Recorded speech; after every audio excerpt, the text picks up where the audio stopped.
Well, on those protests across, London, certainly, the crowd number there was enormous.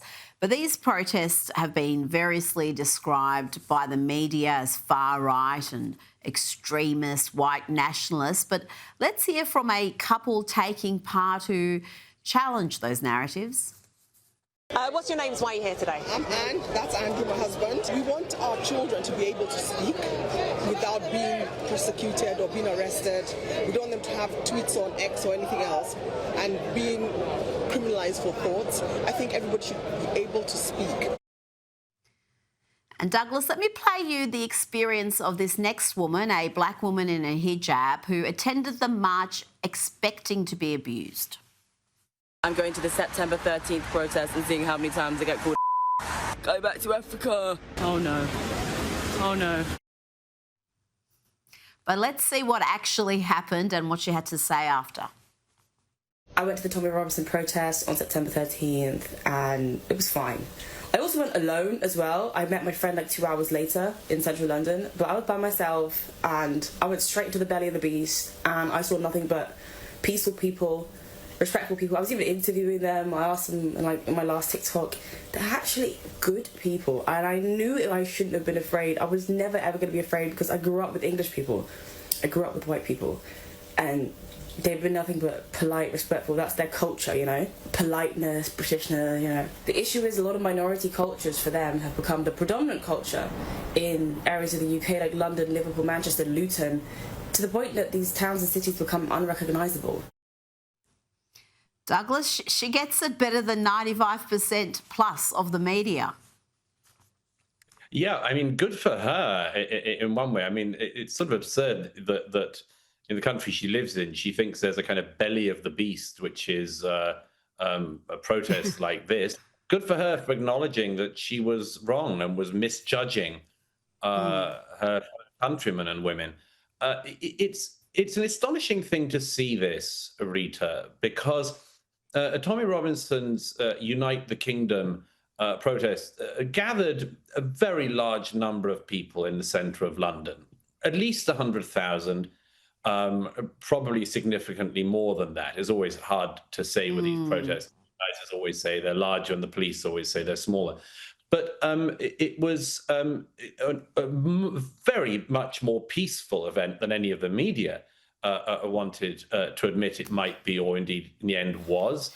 There were some arrests, but infinitely fewer than, let's say, that great celebration of multicultural, diverse London, the Notting Hill Carnival, where there are always dozens of arrests and stabbings and sexual assaults and so on. The Tommy Robinson Unite the Kingdom event went off peacefully. It went off positively. I watched a relay of what happened from the stage. It wasn't anything like a white supremacist, white nationalist thing.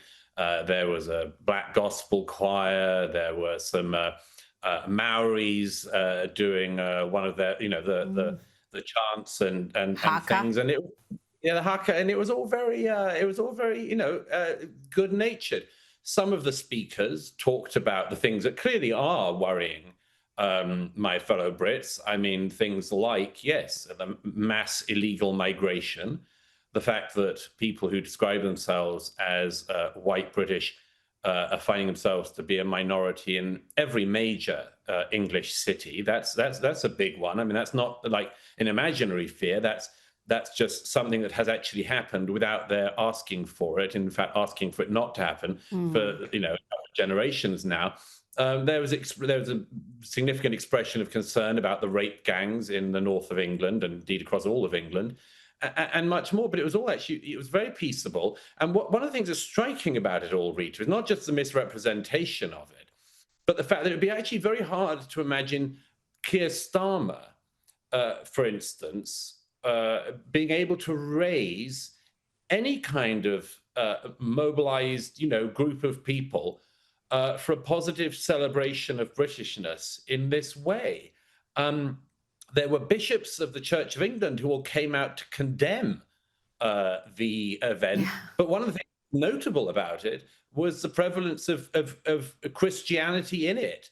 There was a bishop from a rather charity sect who opened with a prayer, and there were calls for Christian revival at the event, all of which was very interesting. But isn't it fascinating that at this time when it's clearly a need in Britain for a positive vision of the country, for pride in the country, and much more, so much of the almost all of the political class, almost all the media, and everyone else doesn't want to be within a million miles of these people, and indeed doesn't even speak to these people.